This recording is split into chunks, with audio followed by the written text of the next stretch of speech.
ಇವತ್ತಿನ ವಿಡಿಯೋ ಸುಮಾರು ಟೆಕ್ನಾಲಜಿಗೆ ಸಂಬಂಧಪಟ್ಟಿದ್ದಾಗಿದ್ದು ನಿಮಗೆ ಇದರದ ಉಪಯೋಗ ಭಾಳ ಆಗತ್ತೆ.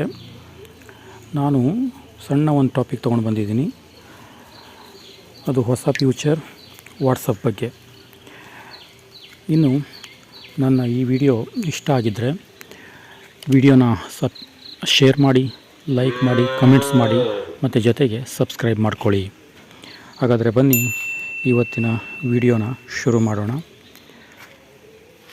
ಈಗ ನೀವು ಹೊಸದಾಗಿ ವಾಟ್ಸಪ್ಪನ್ನು ಒಂದು ಸತಿ ಓಪನ್ ಮಾಡ್ಕೊಳ್ಳಿ. ಇಲ್ಲಿ ನೋಡಿ, ಇಲ್ಲಿ ಮೇಲೆ ಮೀಟಾ AI ಅನ್ನೋ ಒಂದು ಆಪ್ಷನ್ ಕಾಣುತ್ತೆ. ಇದು ಏನು ಅಂತೇಳಂದರೆ ವಾಟ್ಸಪ್, ಫೇಸ್ಬುಕ್, ಇನ್ಸ್ಟಾಗ್ರಾಮ್ ಮತ್ತು ಮೆಸೆಂಜರ್ ಈ 4 ಕಂಪನಿಗಳ ಮುಖ್ಯಸ್ಥ, ಅಂದರೆ ಇದರ ಬಾಸ್, ಈ ಆ್ಯಪ್ಗಳ ಮಾಲೀಕ ಅಂತ ಹೇಳ್ಬೋದು ನಾವು ಕನ್ನಡದಲ್ಲಿ. ಇವರು ಒಂದು ಕಂಪ್ಯೂಟರ್ ಜನರೇಟೆಡ್ AI, ಅಂದರೆ ಕಂಪ್ಯೂಟರ್ನಿಂದ ಮಾತಾಡುವಂಥ ಒಂದು ಮೆಸೇಜ್ ಮಾಡುವಂಥ ಒಂದು ಆಪ್ಷನನ್ನು ತೆಗೆದಿದ್ದಾರೆ. ಅದೇ ಈ ಮೀಟಾ AI. ಇದು ಈಗ ಹೊಸದಾಗಿ ಅಪ್ಡೇಟ್ ಮಾಡಿಕೊಂಡ್ರೆ ವಾಟ್ಸಪ್ನಲ್ಲಿ ಕಾಣುತ್ತೆ, ಹಳಿ ವಾಟ್ಸಪ್ನಲ್ಲಿ ಕಾಣೋದಿಲ್ಲ. ಯಾರ್ಯಾರಿಗೆ ಈ ಆಪ್ಷನ್ ಬೇಕು ಅಂದವರು ಇದನ್ನು ಒಂದು ಸತಿಗೆ ವಾಟ್ಸಪ್ಪನ್ನು ಅಪ್ಡೇಟ್ ಮಾಡ್ಕೊಳ್ಬೇಕು. ಅಂದರೆ ಇನ್ಸ್ಟಾ ಆಗಿರ್ಬೋದು, ಫೇಸ್ಬುಕ್ ಆಗಿರ್ಬೋದು, ಮತ್ತು ಯಾವುದೇ ಆಪ್ಷನ್ಗಳನ್ನು ಒಂದು ಸತಿ ಅಪ್ಡೇಟ್ ಮಾಡಿಕೊಂಡ್ರೆ ಇದು ನಿಮಗೆ ಕಾಣುತ್ತೆ. ನಾನು ಅಪ್ಡೇಟ್ ಮಾಡ್ಕೊಂಡಿದ್ದೀನಿ, ಹಾಗಾಗಿ ಇದು ನನ್ನ ಮೊಬೈಲ್ ಇದರಲ್ಲಿ ವಾಟ್ಸಪ್ನಲ್ಲಿ ಕಾಣ್ತಾ ಇದೆ. ಇದು ಹೇಗೆ ಕೆಲಸ ಮಾಡುತ್ತೆ ಅಂದರೆ, ಈಗ ಹಾಲಿ 2 ವರ್ಷದ ಹಿಂದೆ ಅಮೆಜಾನ್ನವರು ಒಂದು ಪ್ರಾಡಕ್ಟನ್ನು ತಗೊಬಂದಿದ್ದರು. ಅದರ ಬಗ್ಗೆ ನಾವು ಕುತ್ಕೊಂಡಲ್ಲಿಂದ ಹೇಳಿದ್ರೆ ಮೊಬೈಲನ್ನು ಕಾಲ್ ಮಾಡೋದ್ರಿಂದ ಹಿಡಿದು ಹಾಡುಗಳನ್ನು ಯಾವುದು ಬೇಕೋ ಆ ಹಾಡನ್ನು ಪ್ಲೇ ಮಾಡೋ ಲೆವೆಲಿಗೆ ಅದು ಕೆಲಸ ಮಾಡ್ತಿತ್ತು. ಇದು ಅದೇ ಲೆಕ್ಕದಲ್ಲೇ ವಾಟ್ಸಪ್ ಕಂಪನಿ ಏನು ವಿಚಾರ ಮಾಡ್ತಾಯಿದೆ ಅಂತೇಳಂದರೆ,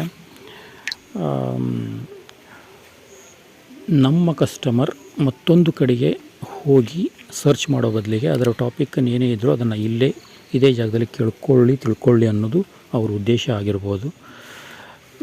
ಈಗ ನಿಮಗೆ ವಾಟ್ಸಪ್ನಲ್ಲಿ ಯಾರಾದರೂ ಒಂದು ಮೆಸೇಜ್ ಮಾಡ್ತಾರೆ, ಒಂದು ಪ್ರಾಡಕ್ಟ್ ಬಗ್ಗೆ ಕೇಳ್ತಾರೆ, ನಿಮಗೆ ಅದ್ರ ಬಗ್ಗೆ ಡೀಟೇಲ್ ಗೊತ್ತಿರೋದಿಲ್ಲ. ಆ ಪ್ರಾಡಕ್ಟ್ ಬಗ್ಗೆ ಡೀಟೇಲ್ ಗೊತ್ತಿಲ್ಲದಿದ್ದಾಗ ನಿತ್ಕೋ ನಾನು ನೋಡಿ ಹೇಳ್ತೀನಿ ಅಂಥೇಳಿ ನೀವು ಇನ್ನೊಂದು ಕ್ರೋಮ್ನಲ್ಲೋ ಅಥವಾ ಗೂಗಲ್ನಲ್ಲೋ ಹೋಗಿ ಸರ್ಚ್ ಮಾಡಿ ಅದರ ಮೇಲೆ ನೀವು ಡೀಟೇಲನ್ನು ಹೇಳಲಿಕ್ಕೆ ಹೋಗಬೇಕಾಗತ್ತೆ. ಆದರೆ ಈಗಾಗಲ್ಲ. ವಾಟ್ಸಪ್ನಲ್ಲಿ ಮಾತಾಡ್ತಾ ಮೆಸೇಜ್ನಲ್ಲಿ ನೀವು ಬರ್ಕೊಳ್ತಾನೆ ಇಲ್ಲಿ ಚೆಕ್ ಮಾಡಿಬಿಡ್ಬೋದು. ಈಗ ನಾನೊಂದೆರಡು ಇಲ್ಲಿ ಬರೆದು ನೋಡ್ತೀನಿ ಏನಾಗುತ್ತೆ ಅಂತ. ನಿಮಗೆ ತೋರಿಸ್ಲಿಕ್ಕೋಸ್ಕರ ಬರಿತಾ ಇರೋದು.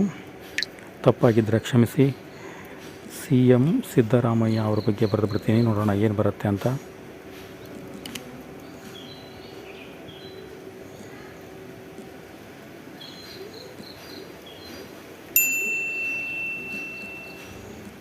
CM ಸಿದ್ದರಾಮಯ್ಯ ಅಂತ ಇದೆ, ನೋಡೋಣ ಏನು ಬರುತ್ತೆ ಅಂತ. ಇವರು ಯಾರು ಏನು ಅನ್ನೋದನ್ನು ಡೀಟೇಲ್ ಕೊಟ್ಟುಬಿಡುತ್ತಾ ಅಂತ. ಇಲ್ಲಿ ನೋಡಿ, ಈಗ ಕಂಪ್ಯೂಟರ್ ಜನರೇಟೆಡ್ AI ಅವರ ಎಲ್ಲ ಡೀಟೇಲನ್ನು ಕೊಟ್ಟಿದ್ದಾರೆ. ಅವ್ರದ್ದು ಪೆಟ್ ನೇಮ್ ಸಿದ್ದು ಅಂತ, ಆಮೇಲೆ ಅವ್ರು ಏನೇನು ಚೀಫ್ ಮಿನಿಸ್ಟರ್ ಕರ್ನಾಟಕ ಸೈನ್ಸ್ ಯಾವಾಗ ಆಗಿರೋದು, ಮತ್ತು ಡಿಪ್ಟಿ ಆಗಿರೋದು ಯಾವಾಗ 96, 99, 2004, 2005 ಆಗಿದ್ದರು. ಈಗ ರನ್ನಿಂಗ್ನಲ್ಲಿದ್ದಾರೆ, ಆಯಿತಾ. ಇದರದ್ದೆಲ್ಲ ಡೀಟೇಲ್ ಇಲ್ಲೇ ಸಿಗ್ಬಿಡುತ್ತೆ. ಇದಕ್ಕಿಂತಲೂ ಜಾಸ್ತಿ ಬೇಕು ಅಂದಾಗ ಮಾತ್ರ ನೀವು ಆ ಫೋಟೋದ್ರ ಮೇಲೆ ಟಚ್ ಮಾಡಿದಾಗ ಸೀದಾ ನೋಡಿ ಇಲ್ಲಿ ವಿಕಿಪೀಡಿಯಾ ಕರ್ಕೊಂಡೋಗುತ್ತೆ. ಇಲ್ಲೇ ಅದ್ರ ಬಗ್ಗೆ ಡೀಟೇಲ್ ಸಿಕ್ಬಿಡುತ್ತೆ ನಿಮಗೆ. ಇನ್ನು ನಾವು ಕನ್ನಡದ ಬಗ್ಗೆ ಕರೆದು ನೋಡೋಣ. KANNADA ಕನ್ನಡ ನೋಡೋಣ. ನೋಡಿ, ಇಲ್ಲಿ ಕನ್ನಡದ ಬಗ್ಗೆ ಕರೆದಾಗ ಕನ್ನಡದಲ್ಲಿ ಸುಮಾರು ನಮಸ್ಕಾರ ಅಂತ ಹೇಳಿದ್ರೆ ಹೆಲೋ, ಅದರ ಬಗ್ಗೆ ಡೀಟೇಲ್ ಕೊಡ್ತಾ ಇದೆ. ಹಾಗೆಯೇ ನಾವು ದರ್ಶನ್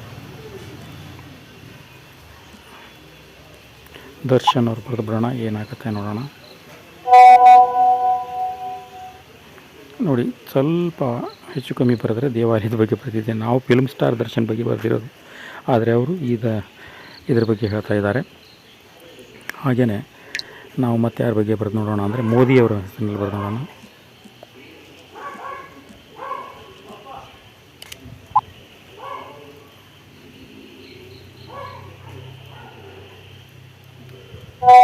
ನೋಡಿ, ನರೇಂದ್ರ ಮೋದಿ ಬಗ್ಗೆನೂ ಕೂಡ ಡೀಟೇಲ್ ಬಂತು. ವಿಕಿಪೀಡಿಯಾದಲ್ಲಿ ನೀವು ಹೋಗ್ಕೊಂಡು ವ್ಯವಸ್ಥೆಗಳನ್ನು ಮಾಡ್ಬೋದು. ಅವರು ಏನೇನು ಹತ್ತಿರದಲ್ಲಿ ಈಗ ಹಾಲಿ ಒಂದು ಕೆಲಸಗಳನ್ನು ಮಾಡಿದ್ದಾರೆ ಅದರ ಬಗ್ಗೆನೂ ಇದು ಡೀಟೇಲ್ ಕೊಡ್ತಾ ಇದೆ.